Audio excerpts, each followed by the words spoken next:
हम सभी ने कभी ना कभी परिवारों के बीच होने वाले आपसी झगड़ों के बारे में सुना ही होगा। मतलब घर के किसी छोटे से मुद्दे पर शुरू हुई बहस कैसे एक बड़ा रूप ले लेती है। ये कोई नई बात नहीं है। बिल्कुल। ये तो हर घर की कहानी जैसी लगती है। लेकिन जरा सोचिए कि क्या कोई पारिवारिक विवाद इतना विशाल रूप ले सकता है कि वो पूरी सृष्टि और प्रकृति के नियमों को ही हमेशा के लिए बदल कर रखते। ये वाकई एक बहुत ही दिलचस्प सवाल है। आज की इस गहन चर्चा में हम कुछ ऐसा ही समझने वाले हैं। आज हम जिस स्रोत सामग्री पर विस्तार से बात कर रहे हैं वो है महागाथा दस्तावेज के नोट्स। और हमारा आज का मिशन यही समझना है कि कैसे महज एक छोटी सी शर्त, एक पल का अहंकार और जल्दबाजी में लिया गया एक फैसला सदियों लंबी दुश्मनी में बदल गया। और ये कोई साधारण दुश्मनी नहीं थी।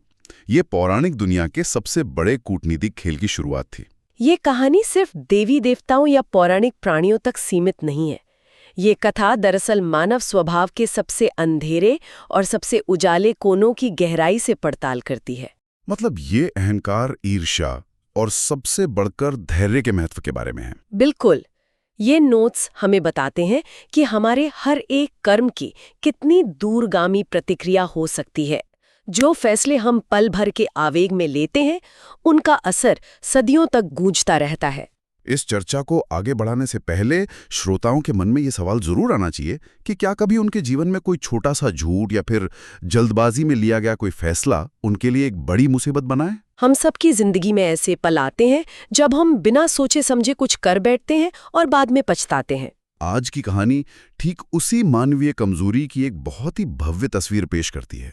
तो अगर हम नोट्स की शुरुआत देखें तो इस पूरे ब्रह्मांडीय बदलाव की जड़ में कोई महायुद्ध नहीं था। हाँ, वहाँ कोई युद्ध नहीं था, बल्कि कश्यप ऋषि की 2 पत्नियों और राजा दक्ष की बेटियों की एक साधारण सी इच्छा थी, कद्रु और विनिता की इच्छा। एक साधारण इच्छा जो बहुत जल्द एक भयानक होड़ में बदल गई।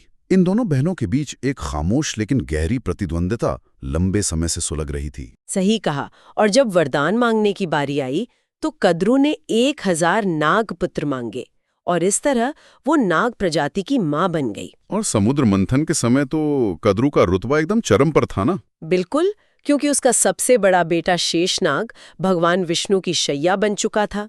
और दूसरा बेटा वासुकी तो समुद्र मंथन की रस्सी ही बन गया था। हाँ, कद्रु अपने बच्चों की सफलता का बहुत जश्न मना रही थी। वो खुद को बहुत शक्तिशाली महसूस कर रही थी। लेकिन यहाँ मुझे विनिता की मानसिकता थोड़ी अजीब लगती है। नोट्स के मुताबिक विनिता ने कद्रु के 1000 पुत्रों के जवाब में सिर्फ 2 पुत्र मांगे। लेकिन उसने एक शर्त भी रखी थी। हाँ, शर्त ये रखी कि वे कद्रु के 1000 पुत्रों से श्रेष्ठ होने चाहिए। ये तो एक तरह का श्रेष्ठता का भ्रम या अहंकार ही हुआ ना। इस बात से इनकार नहीं किया जा सकता।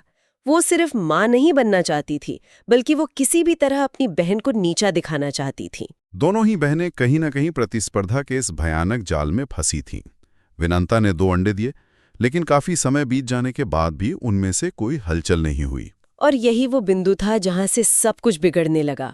एक तरफ कद्रु के बच्चे दुनिया पर राज कर रहे थे और दूसरी तरफ विनिता का इंतजार खत्म होने का नाम ही नहीं ले रहा था।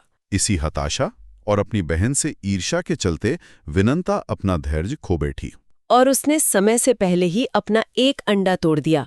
ठीक है, चलिए इसे विस्तार से समझते हैं। यहाँ से जो दृश्य शुरू होता है वो रोंगटे खड़े कर देने वाला है। उस अंडे के भीतर एक आधा बना हुआ नर भ्रूण था।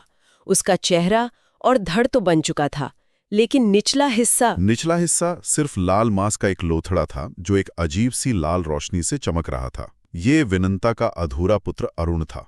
एक माँ की जल्दबाजी ने उस बच्चे का शरीर हमेशा के लिए अधूरा कर दिया था।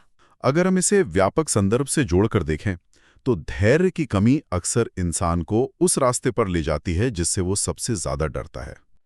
विनता श्रेष्ठता चाहती थी, लेकिन जल्दबाजी ने उसे एक अपूर्ण संतान दी और क्रोध से भरे उस अधूरे पुत्र अरुण ने अपनी ही मां को एक खौफनाक श्राप दे दिया। अरुण ने श्राप दिया कि अपनी जिस बहन कद्रु से वो ईर्ष्या करती है और जिससे आगे निकलना चाहती है, वो बहुत जल्द उसी कद्रु की दासी बनेगी। ये बहुत बड़ी विडंबना है।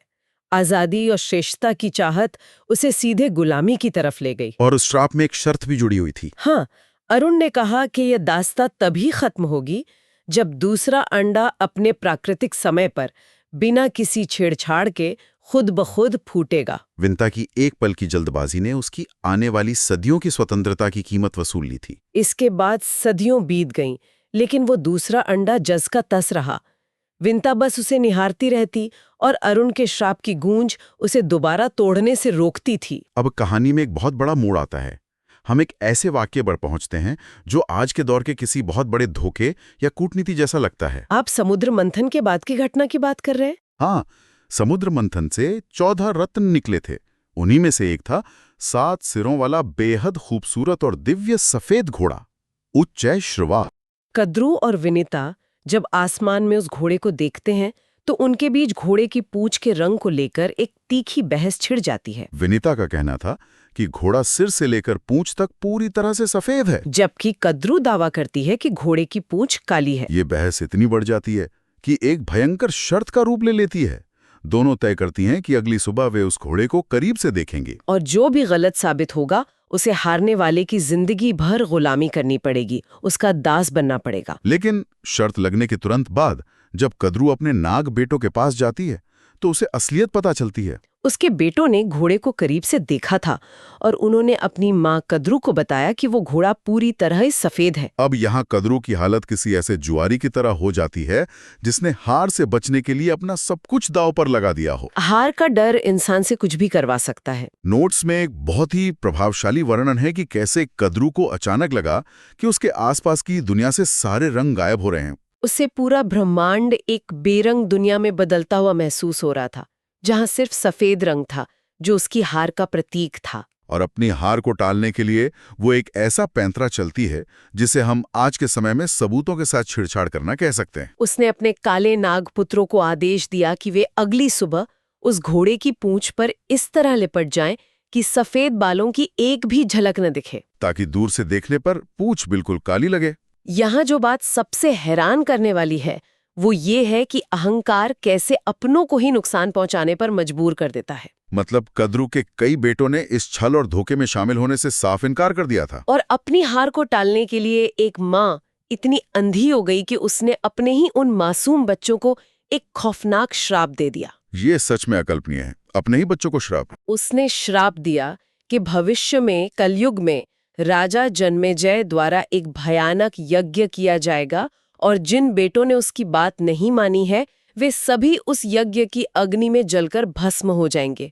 सिर्फ अपनी बहन को नीचा दिखाने के लिए और एक शर्त जीतने के लिए कद्रू ने अपने ही वंश के विनाश की नींव रख दी। अंततः बाकी नाग डर के मारे उस घोड़े की पूंछ से लिपट गए। और अगली सुबह विंता ने जब दूर से काली पूंछ देखी तो वो उस छल को समझ नहीं पाई। उसने अपनी हार मान ली और कद्रू की दासी बन गई। अरुण का श्राप सच साबित हो चुका था। ये वाकई परेशान करने वाला हिस्सा है।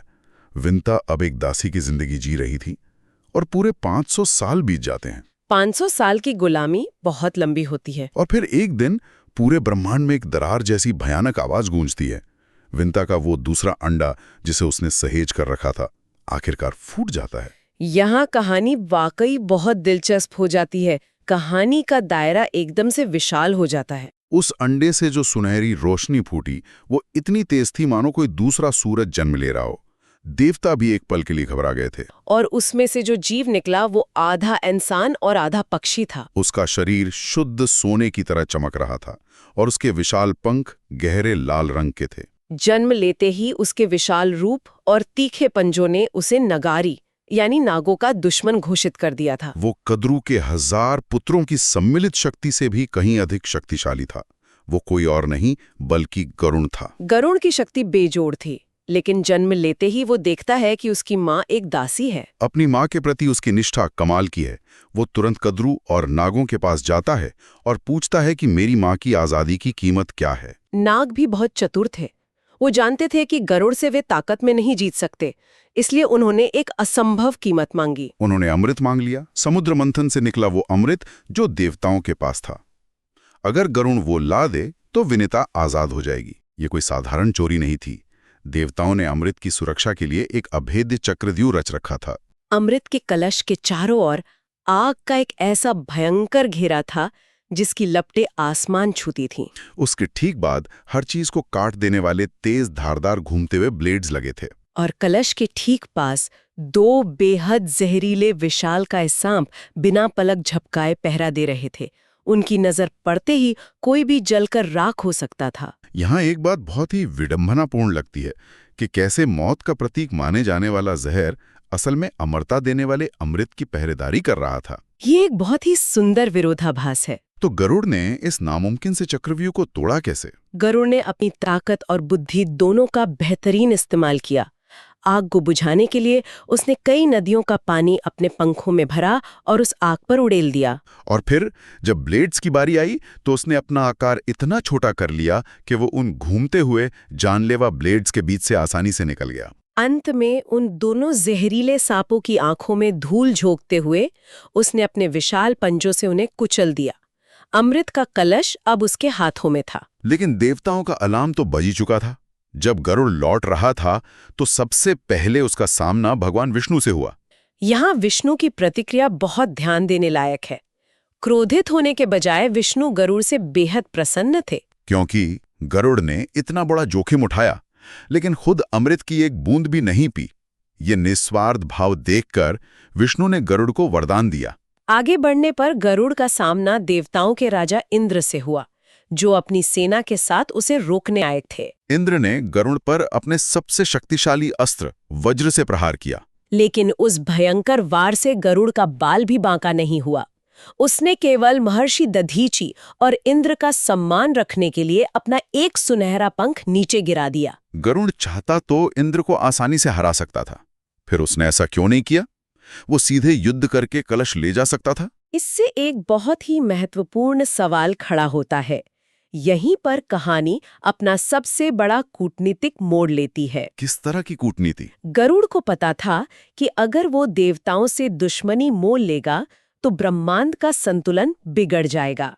दूसरी तरफ इंद्र भी समझ गए थे कि गरुड़ को बल से नहीं हराया जा सकता। तो दोनों के बीच एक बेहद चतुर समझौता हुआ। गरुड़ ने इंद्र से वादा किया कि वो अपनी मां को आजाद कराने के लिए अमृत नागों तक जरूर पहुंचाएगा। लेकिन उसने इंद्र को एक रास्ता दे दिया कि जैसे ही वो कलश जमीन पर रखेगा, इंद्र आकर उस कलश को वापस चुरा सकते हैं। इस सौदे के बदले में इंद्र ने गरुड़ को एक ऐसा वरदान दिया जिसने प्रकृति के पूरे चक्र को ही बदल दिया।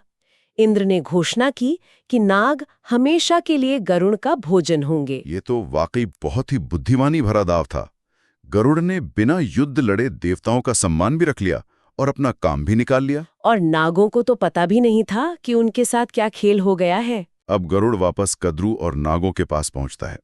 वो अमृत का कलश कुशा नाम की एक तेज धार वाली घास पर रख देता है और कहता है कि मैंने अपना वादा पूरा किया, अब मेरी माँ को मुक्त करो। नाग खुशी खुशी विंता को आजाद कर देते हैं। विंता आखिरकार सदियों की गुलामी से मुक्त हो जाती है। लेकिन नागों के लिए वो खुशी कुछ ही पलों की थी। जैसे ही वह स्नान करने गए, इंद्र आसमान से झपटे और कलश को उठाकर ले गए। नाग जब लौटे तो वहां सिर्फ खाली घास पड़ी थी। लेकिन यहाँ एक बहुत ही दिलचस्प घटना घटती है जिसे हम विकासवाद का पौराणिक स्पष्टीकरण कह सकते हैं। जब इंद्र कलश लेकर उड़े तो अमृत की कुछ बूंदें कुशा घास पर गिर गई थी। और अमृत की लालसा में अंधे होकर नागों ने उस तेज धार वाली घास को ही चाटना शुरू कर दिया। उस घास की धार इतनी तेज थी कि उनकी जीभ बीच से चिर गई और 2 हिस्सों में बंट गई। प्राचीन लोगों ने इस कहानी के जरिए ये समझाने की कोशिश की कि आखिर सांपों की जीभ दोमुही क्यों होती है। और क्योंकि उन्होंने उस घास पर लगे अमृत के अंश को निगल लिया था, इसलिए उन्हें एक तरह की आंशिक अमरता मिल गई। वे अपनी पुरानी केंचली उतारकर एक नया शरीर पाने की क्षमता हासिल कर बैठे। ये प्रकृति के जीव विज्ञान को समझाने का एक शानदार तरीका है। बिल्कुल। कहानी के अंतिम दृश्य की तरफ बढ़ें तो नोट्स में कद्रू और विनता के अंतिम संवाद का जिक्र है। विनता और कद्रू की तुलना यहाँ दिति और अदिति से की गई है। श्रोताओं की जानकारी के लिए बता दूं कि दिति असुरों की माता थी और अदिति देवताओं की। ये तुलना बताती है कि कद्रू और विनता का ये झगड़ा सिर्फ 2 बहनों का नहीं, बल्कि ब्रह्मांड की 2 विरोधी शक्तियों का टकराव बन चुका था। कद्रू अभी भी अपने उसी अड़ियल अहंकार में थी। अमृत ना मिलने पर भी वो विनता को ताना मारती है कि उसके बेटे ज्यादा श्रेष्ठ हैं। वो गर्व से कहती है कि उसका बेटा वासुकी भगवान विष्णु की रस्सी बना और शेषनाग उनका आसन। उसकी बातों में वही पुरानी श्रेष्ठता साबित करने की भूख थी। लेकिन तभी गरुड़ वहां आता है और कद्रू के उस अहंकार को पूरी तरह चकनाचूर कर देता है। गरुड़ घोषणा करता है कि उसे भी भगवान विष्णु ने अपना वाहन बनने का वरदान दिया है। यानी भगवान विष्णु शेषनाग पर बैठते जरूर हैं, लेकिन जब उन्हें कहीं जाना होता है तो वे गरुड़ की पीठ पर सवार होते हैं। ये सुनकर विंता कुछ नहीं बोलती, वो बस मुस्कुराती है। उसकी वो मुस्कान कद्रू की सबसे बड़ी हार थी। तो इस सब का असल मतलब क्या है? इस कहानी से हम क्या सीख सकते हैं? सत्य, धैर्य और कूटनीति हमेशा छल और जल्दबाजी पर भारी पड़ते हैं। कद्रू को लगा था कि वो एक छोटा सा झूठ बोलकर जीत जाएगी, और विंता ने एक पल की जल्दबाजी के कारण सदियों की दास्तां झेली। दोनों पक्षों को अंत में कुछ न कुछ जरूर मिला, लेकिन कद्रू के एक झूठ और विंता की जल्दबाजी ने गरुड़ और नागों के बीच एक कभी न खत्म होने वाले युद्ध को जन्म दे दिया। सूचना, शक्ति और समय का सही इस्तेमाल कैसे किया जाए, यही इस कहानी का मुख्य संदेश है। गरुड़ के पास अपार शक्ति थी, लेकिन उसने उसका इस्तेमाल संयम और कूटनीति के साथ किया। वहीं कद्रू ने अपने डर के कारण अपने ही बच्चों का भविष्य दांव पर लगा दिया। यह कथा हमें आज की दुनिया की जटिलताओं से जोड़ती है। इंसान की भावनाएं सदियों पहले भी वैसी थीं और आज भी वैसी ही हैं। आज की इस चर्चा को हम यहीं विराम देंगे। ये वाकई एक बहुत ही गहरी और सोचने पर मजबूर करने वाली कथा थी। लेकिन जाने से पहले श्रोताओं के मन में एक गहरा विचार छोड़कर जाना चाहूंगा। विनीता की उस आखिरी मुस्कान ने दास्ता से मुक्ति का जश्न तो जरूर मनाया, लेकिन जरा सोचिए, क्या उस एक खामोश मुस्कान और कद्रू के अड़ियल अहंकार ने प्रकृति को हमेशा के लिए दो हिस्सों में नहीं बांट दिया? आसमान में उड़ने वाले पक्षियों और जमीन पर रेंगने वाले सांपों के बीच आज भी जो खूनी जंग जारी है, क्या वो सिर्फ दो बहनों के बीच लगी एक छोटी सी शर्त का ही सदियों पुराना कर्ज नहीं है जो आज तक चुकाया जा रहा है? अगली बार जब आसमान में किसी चील या गरुड़ को देखें तो इस सवाल पर जरूर विचार कीजिएगा।